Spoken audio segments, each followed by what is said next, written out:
En este viaje por la cultura, qué mejor que a veces hacer una especie de memoria, devolvernos en el tiempo, en esas miradas y encontrarnos con personajes que tienen un ámbito importante en nuestra cultura y en la música y sobre todo en la historia que van dejando y en la que van sembrando, porque vamos a hablar de esos dos momentos, lo que ha ocurrido, lo que se ha hecho, la labor que se ha elaborado y también lo que se está sembrando para dejar un futuro y una esperanza mejor. Y ya estaremos hablando de esa palabra esperanza.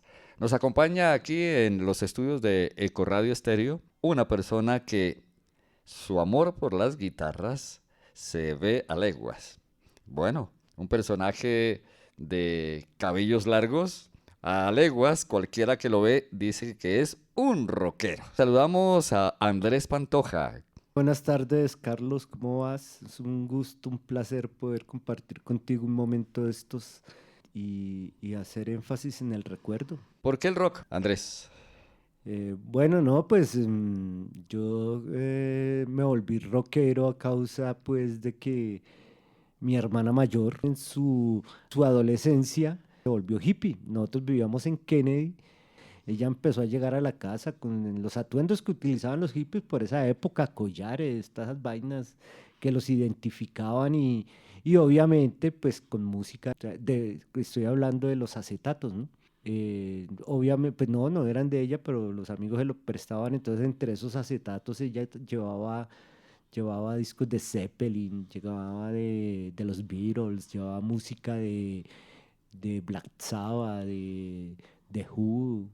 Entonces ahí tuve la oportunidad y un álbum que me fascinó en esa época era de Sweet, la banda Sweet inglesa. Entonces pues eso me fascinó el rock. Entonces pues mi hermana escuchaba todo el día eso y pues nosotros por esa época los padres nuestros pues estaban ocupados rebuscando pues la vida.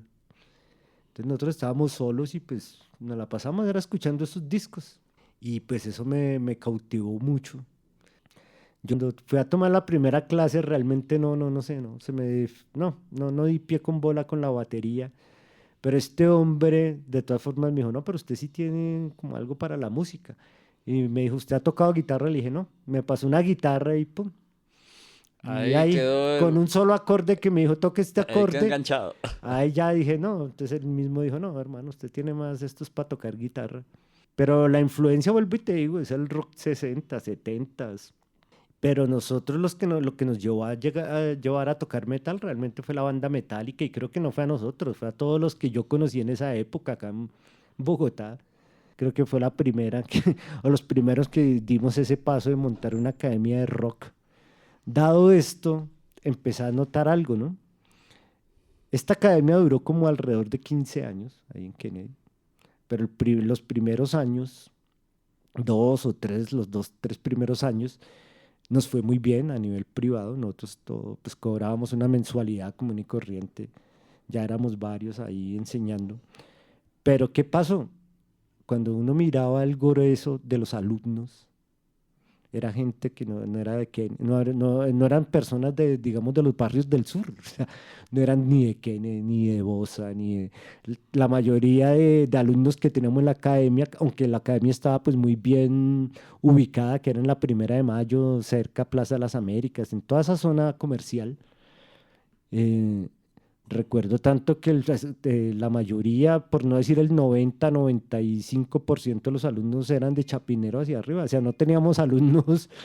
Entonces empezamos a darnos cuenta, yo empiezo a darme cuenta de que pues que hay personas, que empecé a conocer jóvenes de Bosa, jóvenes de barrios, digámoslo, ¿cómo De un decirlo? estrato, de unas Sí, de bajos situaciones, estratos, sí, pues. correcto, y económicamente Y muy que sí, limitados. económicamente y desafortunadamente en aquella época no existía como hoy en día, no existían los instrumentos chinos o Sí, o sea, de taiwaneses, fácil, indoneses, ¿no? que fuera fácil Sí, comprarles. los que existían en esa época eran Offender o eran Gibson, eran Ibanez. Eran, Intocables económicamente. era que, pues, no, yo la primera vez que pregunté cuánto valía una guitarra eléctrica, ese día casi renunció a todo, pero bueno, cuando vi el precio de eso pensé que nunca iba a poder comprar una. Pero ¿a qué voy? Que nosotros cuando ya nos damos cuenta de eso, y me di cuenta que en las alcaldías había apoyo para, digamos, hoy en día le llaman emprendimientos, ¿no? Hoy en día se llama un emprendimiento, en esa época, ¿no? En esa época no le llama un proyecto, ¿sí? Tengo tal proyecto, entonces que ayudaran a la comunidad, pero basados en algún proyecto que fuera sostenible, digámoslo así, ¿no?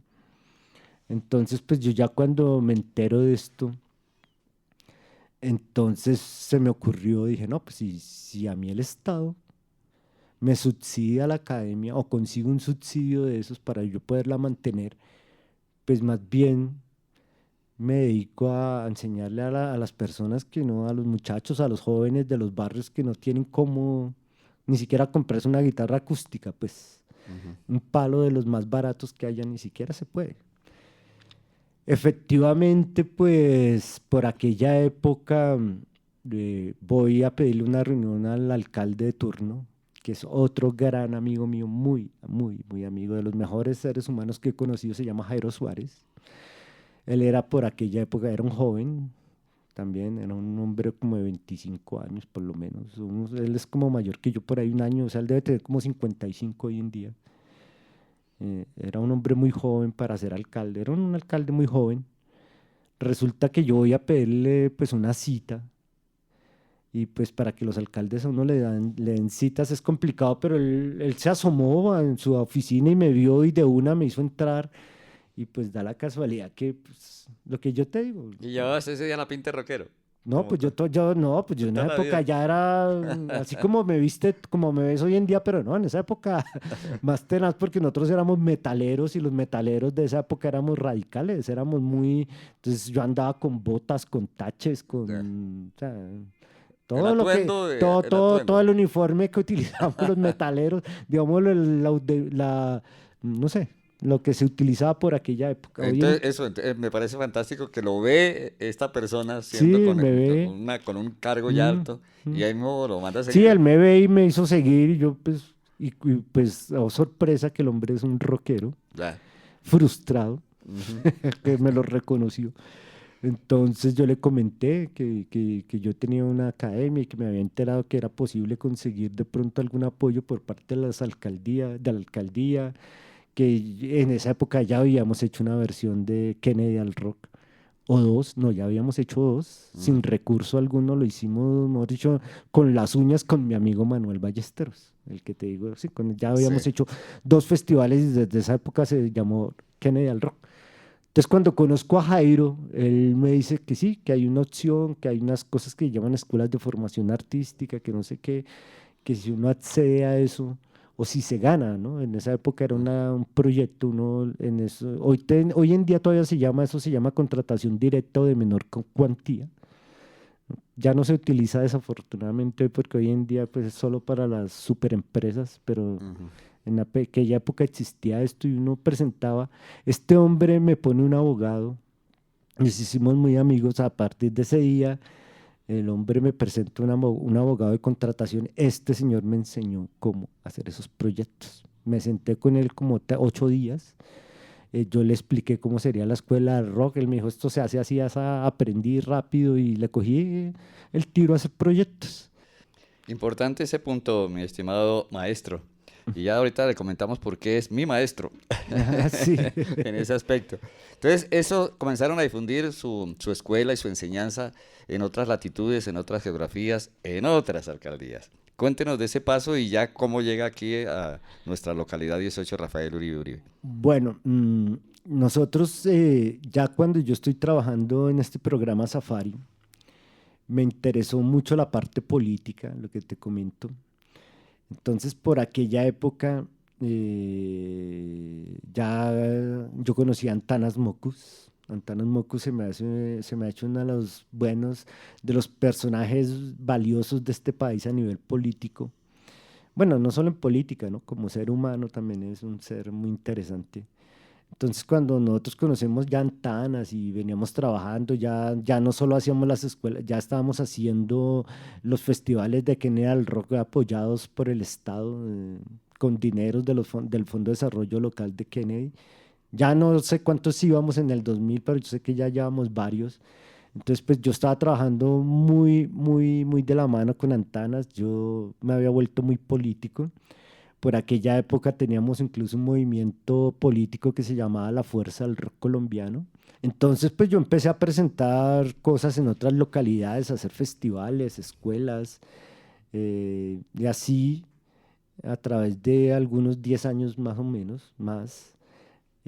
Pero pues obviamente cada vez la política o desafortunadamente tengo que decirlo, pero la corrupción de nuestro país cada vez es más grande, cada vez las cosas son más difíciles, cada vez los dineros alcanzan menos porque pues al político convencional que solo piensa en él y piensa en llenar sus bolsillos, solo le interesa que entre menos las personas, digamos, lo más vulnerables, las personas de estratos bajos, entre menos tengan opciones de educarse, de entender mejor las cosas, para ellos es mejor.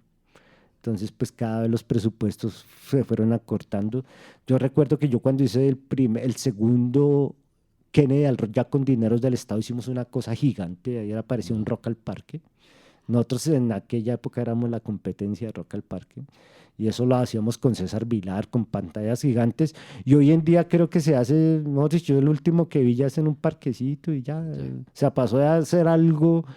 Sí, pero obviamente pues no tuvo la trascendencia que tiene Rock al Parque porque Rock al Parque tiene dineros de todo, sí, mientras que nosotros éramos solo con el dinero de la alcaldía Ya, local de claro. Kennedy. Entonces allá trabajamos en Usaquén, en Chapinero, trabajamos acá en Rafael Uribe, trabajé con muchas localidades de acá con escuelas y alcancé a hacer un festival en Usaquén, hicimos uno en Fontibón, hicimos uno en Chapinero, en fin, obviamente donde yo estaba pues yo siempre le metía rock. Yo que he aprendido en estos 4 años que estamos trabajando con Javier y con David, es que nosotros quitamos ese paradigma que el rock es para gente joven. Pues nosotros hoy en día consideramos que el rock ya no es para gente joven. De hecho, pues ya los rockeros, ya somos personas como yo de 52, De hecho, acaba de 54. pasar Rock al Parque, Sí, sí, versión 2024, y había bandas que, bueno, ya todos que claro. están como, al Ya menos abuelos. personal, abuelos, Sí, como ya. fue, pues, Hagar. exacto, una banda muy conocida y apreciada por usted, Sí, el Mago claro. de Oz, por ejemplo. Bueno, Mago de Oz no es de mis Pero bandas, pero todavía, pero sí, son de aquella época. sí. ¿Qué experiencia entonces ya para ir cerrando este podcast, maestro Andrés? Podemos decirle de cómo la cultura influye en tantas cosas. Una guitarra, un sonido, no importa cómo trine, cómo contribuye tanto a esos sentimientos. Porque siempre está asociado a algo que nos transforma, a algo que nos llena el espíritu, sobre todo. Y usted ha inculcado esa enseñanza en todos sus alumnos y toda esa Mm. parte de su escuela como docente. Pero queremos que lo destaque en este momento para nuestros oyentes. Bueno, yo sí, hoy en día, como te comento, y cada año que pasa y cada momento que vivo, y el comentario que hacía ahorita, que este año ha sido muy difícil, que hay cosas más allá que te llenan, como es el amor al arte. Puede ser en la música, en el teatro, en la danza. El amor a lo que tú hagas, al deporte es muy importante, pero realmente cuando tú sientes ese amor hacia eso. Creo que la música, a través de tantos años que llevo ya como 30 y tanto clases, he visto la transformación de personas. Tuve el placer de trabajar con desmovilizados en un momento. Cuando empezó este proceso de los desmovilizados, trabajé con personas desmovilizadas de los movimientos guerrilleros y igual de los paramilitares. Y me di cuenta que ellos a través de la música encontraron su parte humana. Me di cuenta que ellos, ya cuando uno siente la música, igual me ha pasado cuando he trabajado con jóvenes en problemas con pandillas, en problemas serios, me he dado cuenta que la música sí transforma, pero mostrándole a la gente que hay que sentir la música. Pero para sentir la música, uno tiene que dejar de lado lo que te digo, la parte material. Pues Bueno, gracias, maestro Andrés, por estos a minuticos ti, maestro Carlos, muchas gracias. donde repasamos toda esa, en breve, toda una historia, pero hay mucho para destacar en cada uno de esos punticos en un programa Mm. futuro. Por ahora les decimos que hay esperanza, y más si suenan de una nota de guitarra, de una batería. Por eso los dejamos con esta reflexión y con bonitas notas de esperanza.